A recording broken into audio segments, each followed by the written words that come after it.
Sí, muy buenos días a todos. Como no podía ser de otra manera, muchísimas gracias por asistir, por estar acompañándonos en este importante acto, este primer encuentro de alcaldes independientes que organizamos desde Unión por Leganés ULEG.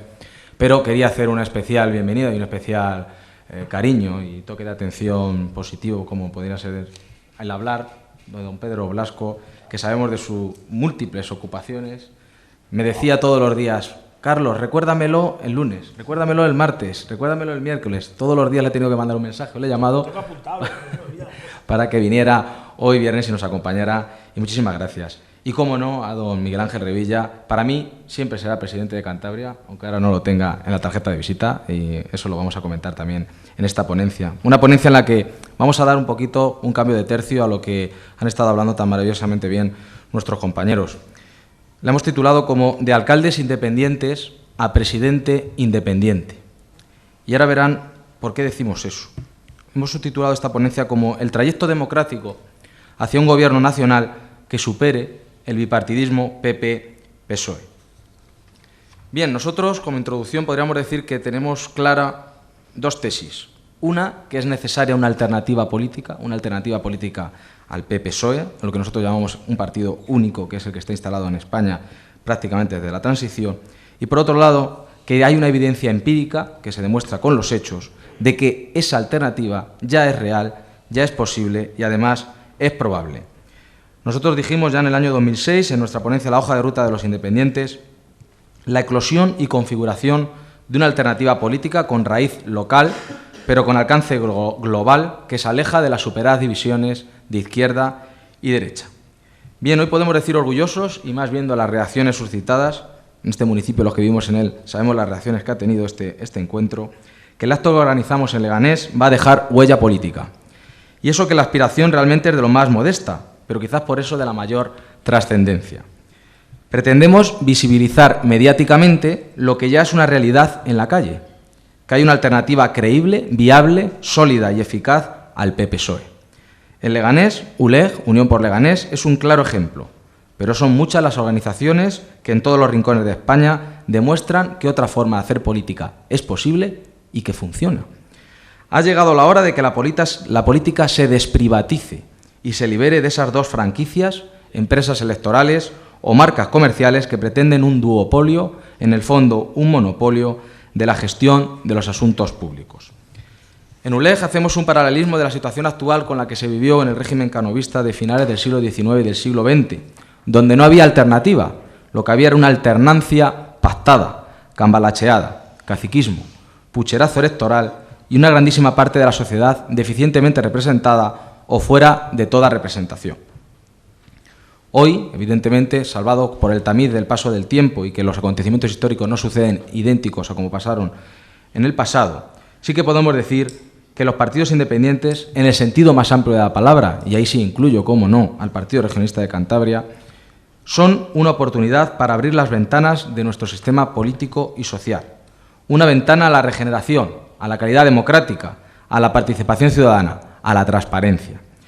Porque, parafraseando al polémico filósofo Nietzsche, no debe arredrarnos pensar que frente al volumen y la envergadura del PP-PSOE, nosotros somos una fuerza minúscula, porque ser independiente es cosa de una pequeña minoría, es el privilegio de los fuertes.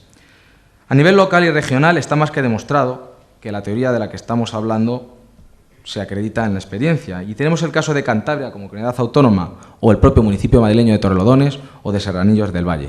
Y cómo no, modestia aparte, está el caso de Leganés, donde desde 2003 el partido local Unión por Leganés se ha ido aupando de los 1.647 votos de las primeras elecciones. Me acuerdo de todos y cada uno de ellos, porque gracias a ellos estamos hoy aquí diciendo y dirigiéndome a todos ustedes. 5.422 votos y un concejal en el año 2007, a los 12.409 votos y 4 concejales actuales, y que, como todos los vecinos sabemos, con una patente línea ascendente.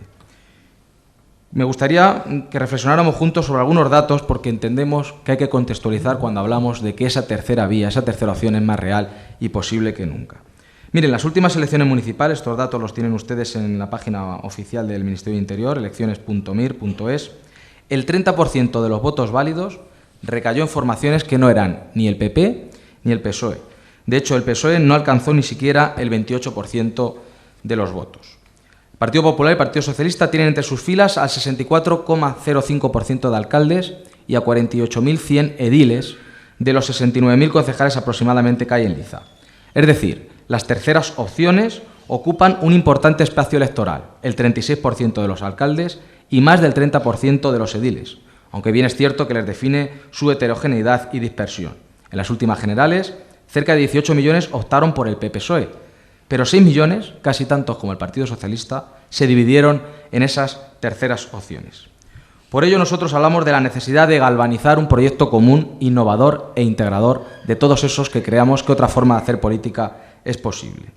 Se antoja imprescindible un ideario reformista, regenerador, planteado y enfocado en una clave no ideológica o ideológica en el sentido menos sectario del término. ¿Y cuáles podrían ser las claves de este nuevo programa político? Cosas muy sencillas. La profundización democrática y la reforma electoral. Un hombre, un voto. La democracia no es solo votar cada 4 años, sino sobre todo un sistema abierto y participativo donde las minorías puedan llegar a ser minorías. Representación y representatividad ciudadana. Hay que acercar al ciudadano a las instituciones. Transparencia y responsabilidad de los gestores políticos. Un claro régimen de incompatibilidades, de retribuciones. Un hombre, un sueldo. Duración de los mandatos. Reingreso en la carrera judicial o en la empresa privada, para que no se den casos tan sangrantes como el del juez Garzón, el fiscal Bermejo o del empresario, actualmente y expolítico, Rodrigo Rato. Por no hablar de las pensiones y privilegios de los políticos, del acceso ciudadano a la información o respuesta jurídica clara a fenómenos como la corrupción. ¿Qué hace un alcalde procesado que siga siendo alcalde? ¿Por qué se agarran hasta el último momento a la silla? Deberíamos también despolitizar, más bien alejar del partidismo ciertas estructuras, órganos reguladores, Comisión Nacional de Mercado de Valores, agencias estatales, Banco Central, Ministerio Fiscal. Hay que hacer una revolución clarísima en la justicia. El siglo XXI tiene que llegar a un ámbito, el de la justicia, que siga anclado en los burocratismos del siglo XIX, pero con las corruptelas y cambalaches propios de regímenes autoritarios. Es fundamental una reforma bancaria, y no hace falta entrar en más motivos. Límites, control público, que no político, y unos roles claros y definidos.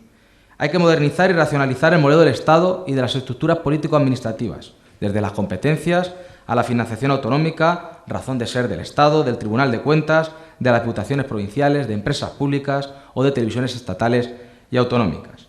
En definitiva, un programa político donde no se buscara la confrontación, sino configurar una nueva constitución material de principios políticos rectores que de manera vinculante la sintieran como propia el conjunto de ciudadanos y de actores políticos, sociales y económicos.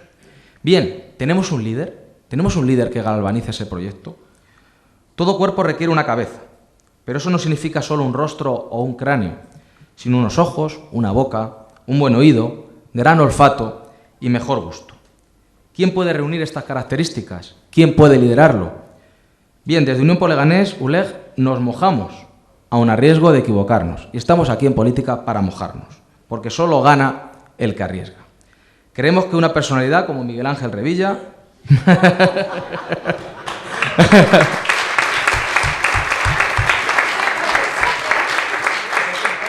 para nosotros, eterno presidente de Cantabria, aunque ahora no lo ponga en su tarjeta de visita, como decía anteriormente, podría ser una de las mejores cartas de presentación de lo que es esa otra política.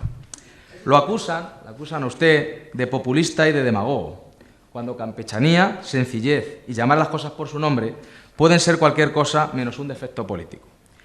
También nos acusan los que se ubican en las trincheras del PP y del PSOE, que los que representamos otra forma de hacer política y que nos abstraemos de la clásica división de izquierda o derecha, somos como hojas que se mueven al albur del aire.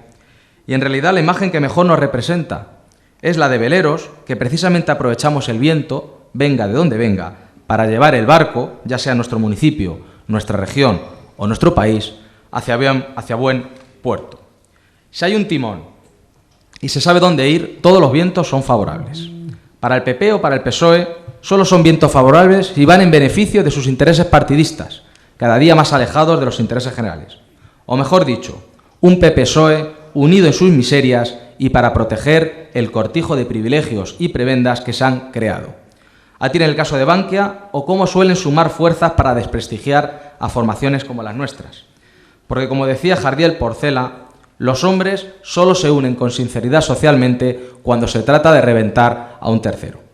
Son momentos precisamente de hacer real la famosa frase de Gengis Khan: una flecha sola puede ser rota fácilmente, pero muchas flechas son indestructibles.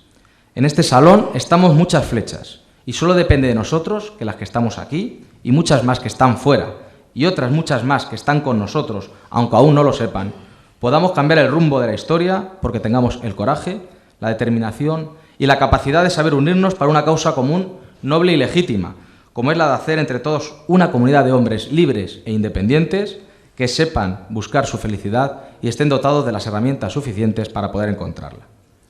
Para ULEG, y creo que para la mayoría de los que estáis aquí, nuestro país, nuestras comunidades, nuestros municipios, necesitan al frente, ahora que está en plena actualidad, decenas de Vicentes del Bosque. Sí, decenas, cientos, miles de gestores como el entrenador de la selección española. Y en este sentido, a riesgo de nuevo de equivocarnos, Miguel Ángel Revilla, y no solo por el bigote, se nos asemeja mucho a ese Vicente del Bosque político que necesita España. Porque claro, la pregunta seguro que alguno se la puede hacer: ¿es Vicente del Bosque como entrenador de izquierdas o de derechas? La respuesta puede ser tan absurda como la pregunta. Solo sabemos acertar que gestionar egos, un vestuario, un equipo con jugadores, masajistas, cuerpo técnico, afición, prensa, es muy complicado. Y él lo lleva haciendo desde hace muchos años con plena maestría, superando momentos muy difíciles. Ya tenemos a don Vicente, el hombre del sentido común, el equilibrio, la mesura, la moderación. Alguien que encarna a la perfección esa virtud de justicia, fortaleza y templanza que debe atesorar un político y que son cualidades que escapan a lo que es ser de izquierdas o de derechas. Bien, ¿cuándo entendemos nosotros que es ese momento? Y ya que veo que Pedro me está con el cronómetro, ya voy terminando, pero yo creo que está siendo interesante lo que estamos diciendo. ¿Cuándo puede ser ese momento en el que todos los astros se junten? Dicen que hay dos cosas que nunca vuelven atrás: la palabra pronunciada y la oportunidad perdida. Pues bien, creo que las características inimitables y excepcionales de las elecciones europeas previstas para junio de 2014 son los ingredientes ideales para que ese programa aglutinador, ese conjunto de fuerzas sociales y políticas y ese líder legítimo se lancen a la arena electoral y reclamen el derecho a ocupar ese espacio político y social que sin duda ya se tiene, pero que es necesario hacer oficial. ¿Por qué? Porque en las elecciones europeas se da la circunstancia de que es circunscripción única y se hace realidad lo de un hombre, un voto. Hay menos trabas para concurrir a las elecciones. Son unos comicios con menos adhesión partidista y donde más puede funcionar el efecto castigo. La participación y el encoramiento ideológico también es menor. Es una grandísima oportunidad para que los ciudadanos manifiesten que otra forma de hacer política es posible. Y es un momento histórico que todos percibimos de crisis sistémica del bipartidismo PP-PSOE, incapaces ni unos ni otros de dar respuesta a los desafíos actuales, de responder a las tensiones y a los intereses puramente mercantiles o de los más poderosos, o de escapar de sus propias telas de araña tejidas durante años de corruptelas, autocomplacencia y chanchulleo. Concluyo, señor Pedro Blasco. Lo dijimos en la ponencia que redactamos en 2005 en el segundo Congreso Nacional de Partidos Independientes que se celebró en Aranjuez. No nos autolimitemos. La sociedad española demanda una tercera vía, una tercera fuerza política que sirva de elemento moderador en la lucha partidaria de PSOE y PP, una alternativa nacional fiable que impida los giros radicales o el sentimiento de sentirse preso de las minorías nacionalistas. ¿No es quizás hoy el momento de seguir mirándonos el ombligo y proclamar a los cuatro vientos las virtudes de ser independiente y los rasgos que lo identifican? En otros actos y congresos, unos y otros hemos sabido muy bien explicarlo. Tampoco es el momento de arremeter contra las fuerzas políticas que dirigen el país y que nos han llevado a donde estamos. Pocas palabras valen para los buenos entendedores. Hoy es más el momento de marcar una raya en el camino y no irnos para atrás ni para coger impulso. No podemos dejar este día como una foto con lustre en nuestras hemerotecas, pero sin mayor recorrido. Hoy debe ser el día del comienzo de esa gran amistad que, como decía Aristóteles, es un alma que habita en dos o más cuerpos, un corazón que habita en dos o más almas. No olviden que la independencia no es sinónimo de aislamiento o de narcisismo. ya que por el contrario solo tendría sentido el que en España hubiera 45 millones de partidos independientes, uno por cada habitante. Por eso termino con una frase que yo entiendo genial del político italiano Emilio Visconti Ventosa, que murió en 1914. Independiente siempre, aislado nunca. Buenos días, muchas gracias.